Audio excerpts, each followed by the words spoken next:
Lorsque la discorde apparaît au sein d'un couple et que l'un des conjoints souhaite refaire sa vie avec un autre partenaire, le divorce semble inévitable. À moins qu'une alternative plus radicale ne soit envisagée. Nichée dans les collines californiennes, à une centaine de kilomètres au nord-ouest de Los Angeles, se trouve la ville de Ventura. Nous sommes le 6 mai 1996. La journée s'annonce ordinaire. Sherry Daly, jeune mère de 30 ans, dépose comme chaque jour ses 2 enfants à l'école. Mais ce matin-là, elle fait un détour par le supermarché avant de se rendre au travail.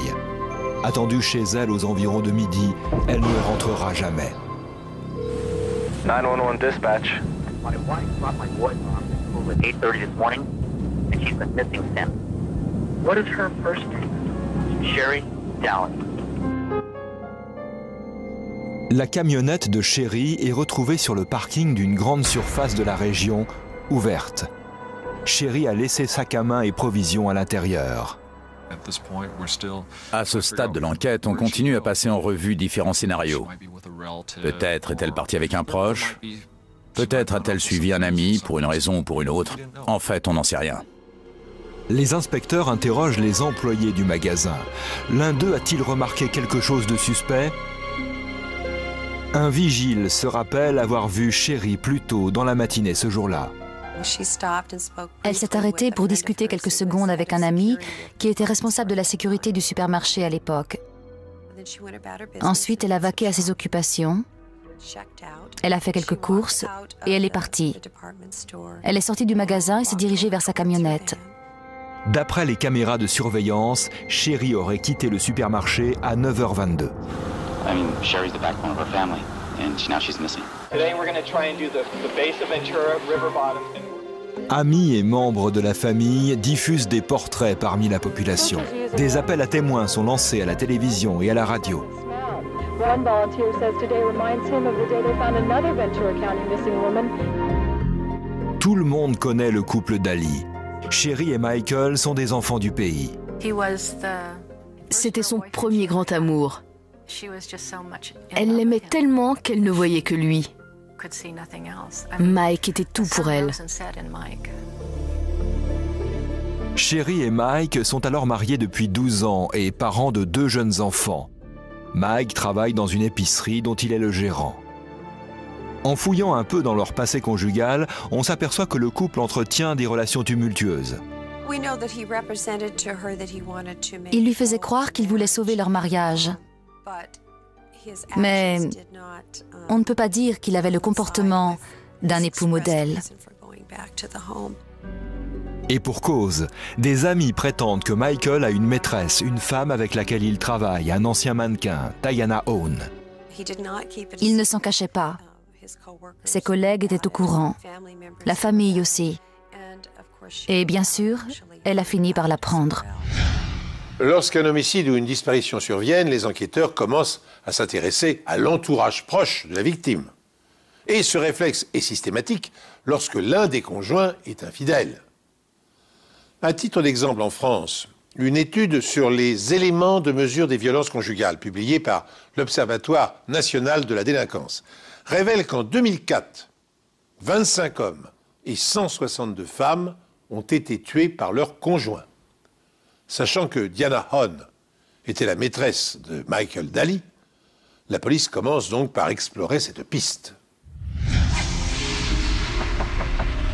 Le lendemain de la disparition de Sherry, les enquêteurs se rendent au domicile de Diana Owen pour l'interroger. Elle s'est présentée à la porte en tenue légère. Nous l'avons vraisemblablement tirée du lit. Et elle était suivie de Michael Daly qui était en caleçon. Il n'en faut pas plus pour éveiller les soupçons de la police. Je ne m'attendais pas à trouver un mari éploré chez sa petite amie, alors que sa femme était partie, qu'elle avait disparu.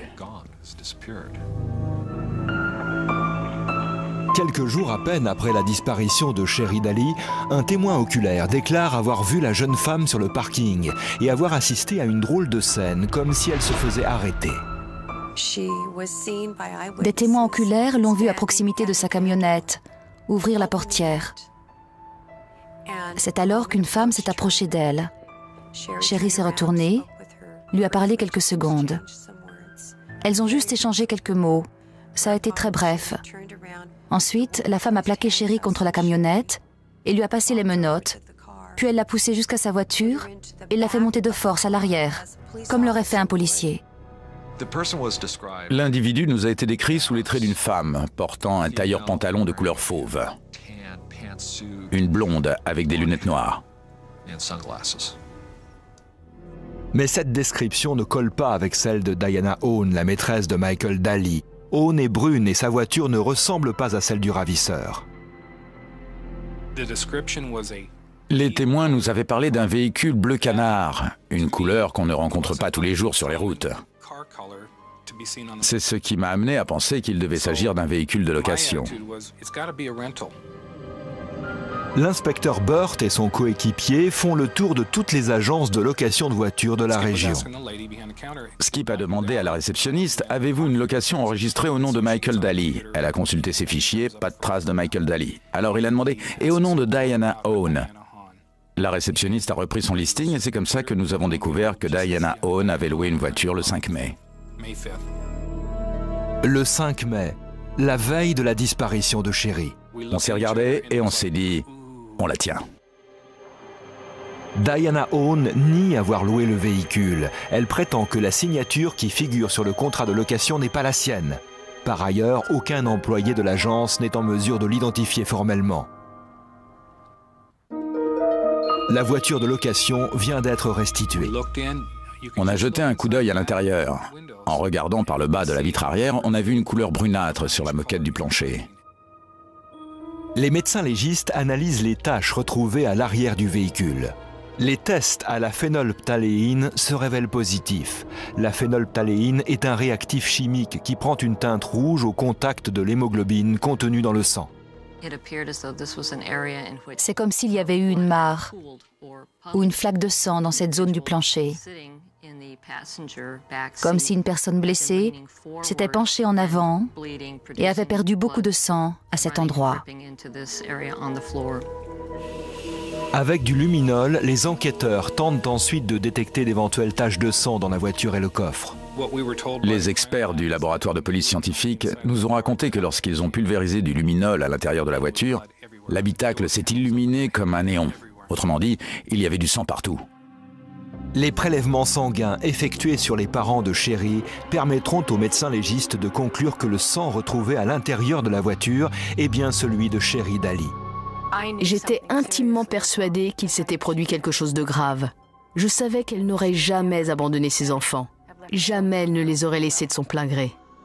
La police scientifique découvre un autre indice à l'arrière de la voiture. 5 longs fils de texture comparable à des cheveux humains.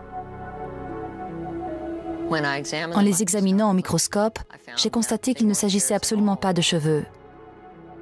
Les tiges présentent une forme en pointe inhabituelle. Un spectromètre infrarouge met en évidence la structure moléculaire de la mèche. Il ne s'agit pas de cheveux, mais de fibres, du type de sel utilisé dans la fabrication des perruques. Et voilà qu'on s'interroge. Et si le ravisseur de Sherry Daly était déguisé? Si ce n'était pas une femme? Diana nie avoir loué la voiture dans laquelle la police a retrouvé des traces de sang appartenant à Sherry Daly. Selon elle, sa signature a été grossièrement imitée sur le contrat de location. Et elle ne ressemble en rien à la femme qui a kidnappé la victime et qui a été filmée par une caméra de surveillance. Portait-elle une perruque? Ou son amant, le mari de Sherry, s'est-il chargé de la sale besogne en se travestissant?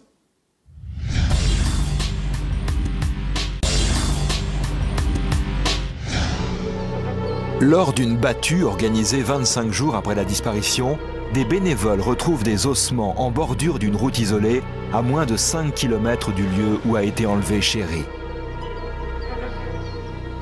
Ils ont appelé aux environs de 17h30 ce samedi-là. On tient à vous prévenir avant que la nouvelle ne soit communiquée au journal télévisé de 18h. On a retrouvé les restes d'une femme. Et il a ajouté « Christine, c'est... » C'était l'ami de Sherry. Christine a formellement identifié ses vêtements. Les enquêteurs possèdent le dossier dentaire de Sherry Daly, qui servira pour l'identification. À ce moment-là, je pensais que la corrélation avec les radiographies dentaires suffirait à convaincre les enquêteurs que les restes retrouvés étaient ceux de Sherry Daly, sans même avoir à radiographier les restes humains. Les médecins légistes parviendront également à déterminer la cause du décès. Les experts du laboratoire de police scientifique ont réussi à reconstituer les différents coups de couteau, les diverses déchirures sur le t-shirt de Sherry. Et tout porte à croire qu'elle a reçu de multiples coups.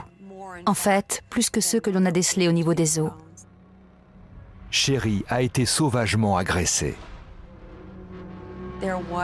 Dans la partie droite de la mâchoire, on a retrouvé un morceau de métal enfoncé dans le maxillaire.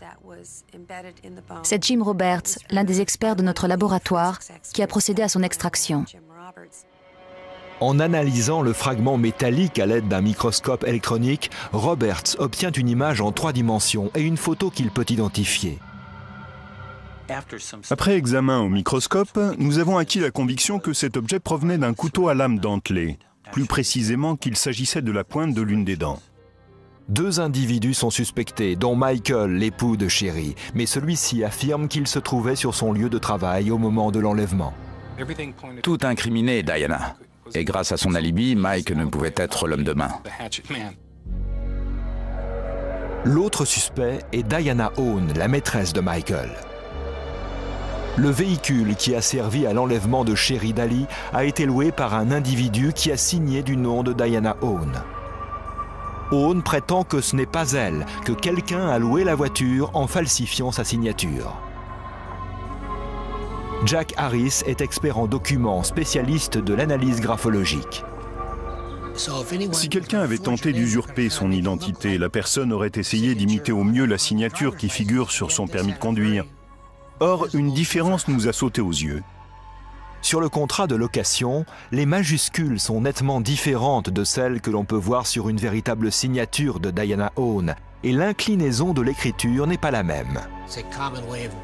C'est très souvent comme ça que l'on s'y prend pour déguiser une signature. Dans notre affaire, la signature figurant sur le contrat de location était écrite en minuscules et se terminait par un tracé horizontal vers la droite.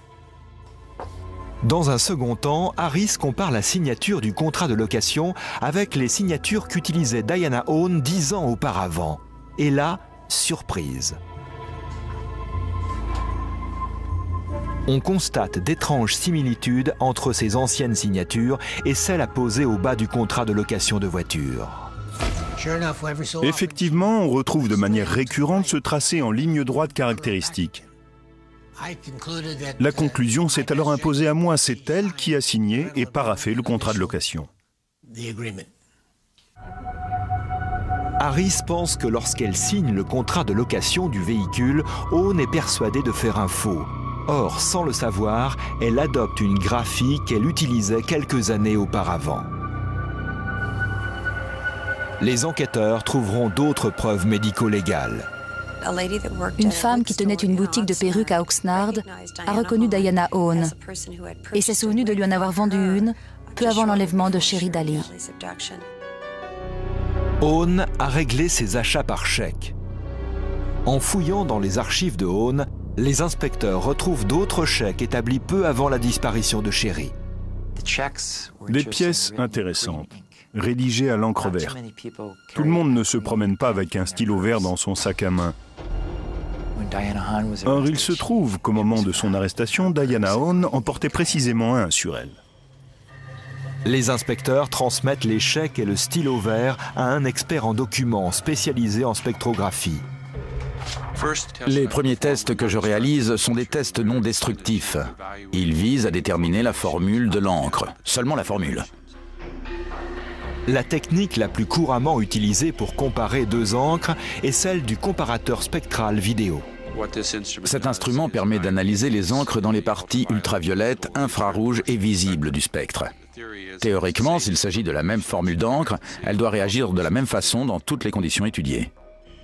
L'éclairage infrarouge permet de déterminer si 2 échantillons d'encre sont identiques ou non. Le comparateur spectral montre ici que l'encre utilisée pour rédiger les chèques provient du même lot que le stylo retrouvé dans le sac à main de Diana Owen. Le carnet de chèques de Diana Owen révèle qu'elle a effectué d'autres achats inhabituels. En suivant la piste des bénéficiaires des chèques, les inspecteurs sont remontés jusqu'à un autre supermarché où ils ont appris qu'elle avait acheté une hache, de l'essence à briquet, des allumettes, des lunettes noires et différents articles qui auraient servi lors de l'enlèvement. Diana Owen est arrêtée et accusée du meurtre de Sherry Daly. D'après les témoignages recueillis par la police, la femme qui a enlevé Sherry Daly sur le parking du supermarché était blonde. Or, Diana Owen, la suspecte numéro 1, est brune. A-t-elle transformé sa physionomie pour commettre le meurtre? Les enquêteurs obtiennent un mandat de perquisition et fouillent le domicile de l'ancien mannequin. Et ce qu'ils découvrent jette d'un coup une lumière neuve sur le déroulement de toute l'affaire.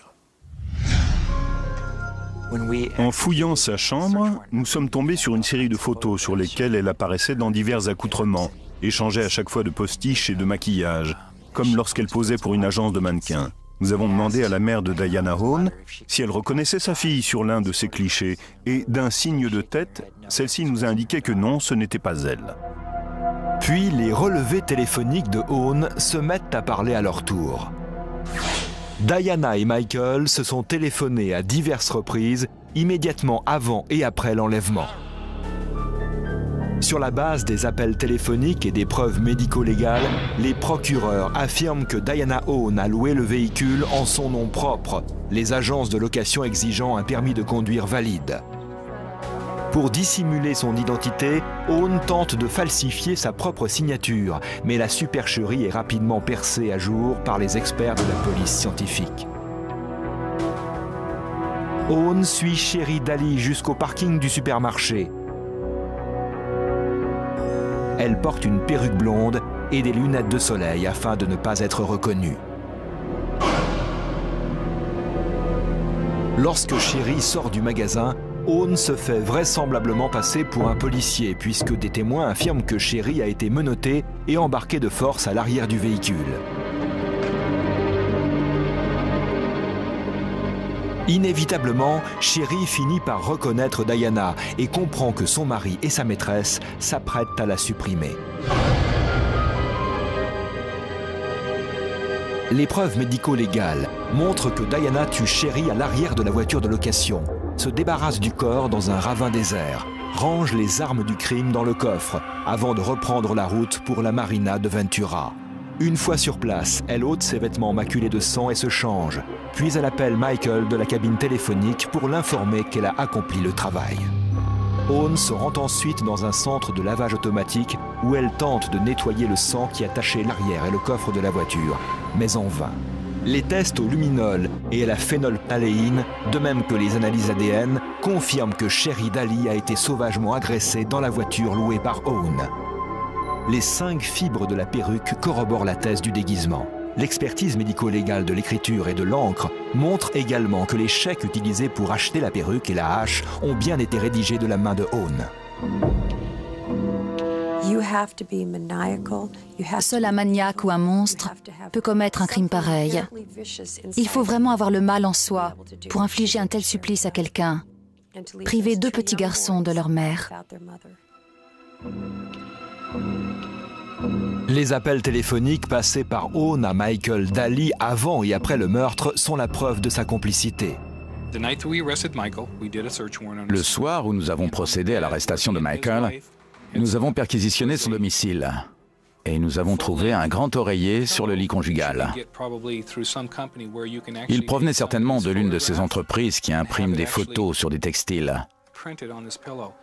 Et devinez qui figurait en gros plan sur l'oreiller? Diana Owen. Et l'oreiller était déjà là lorsque Sherry était encore en vie. Ce qui me fait mal, c'est ce sentiment de trahison. Il nous a trahis et il a trahi Sherry, de la pire façon qui soit. Elle l'aimait et il s'est servi de son amour. did a jury in the above entitled action find Michael Anthony Daly guilty of... Diana Own et Michael Daly seront tous deux déclarés coupables de meurtre au premier degré et condamnés à perpétuité.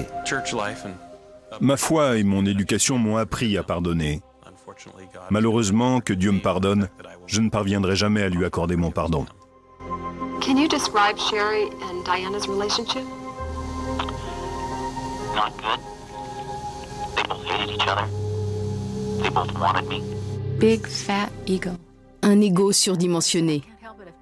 Il s'est assis et il a dit « Je n'y peux rien, moi, si deux femmes m'aiment. Que voulez-vous que j'y fasse ?» Il se prenait pour un Apollon. Je pense qu'il a toujours été parfaitement conscient de ce qu'il faisait tout au long de cette affaire. Sa seule malchance est d'avoir fait preuve de stupidité.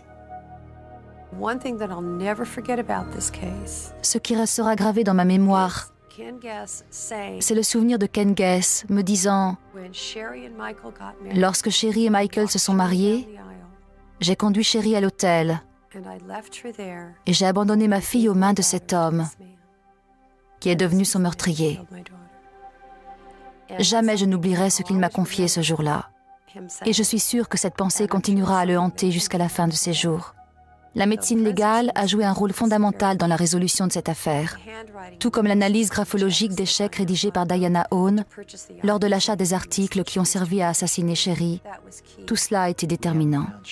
Si nous n'avions pas retrouvé de traces de sang appartenant à Sherry Daly dans la voiture louée par Diana Own, je ne sais pas comment nous aurions élucidé l'affaire. Cette enquête est en tout point exemplaire. Elle met en œuvre toute une batterie de tests et d'analyses. Expertise graphologique, prélèvement sanguin, études de fibres et d'encre. Ces techniques médico-légales complexes sont parvenues à confondre une meurtrière dont le mobile était tout simplement d'éliminer une rivale afin de vivre sans entrave sa relation amoureuse avec son amant. Pour néanmoins terminer cette émission sur une note d'optimisme et rassurer les téléspectatrices, sachez donc, mesdames, qu'il n'y a que 5 probabilités sur 1 million pour que vous décédiez cette année sous les coups de votre compagnon. Pour autant, en France, pour l'année 2007, les violences conjugales se sont chiffrées à 47 500. Et nous ne cesserons de répéter que ces agressions sont parfaitement insupportables.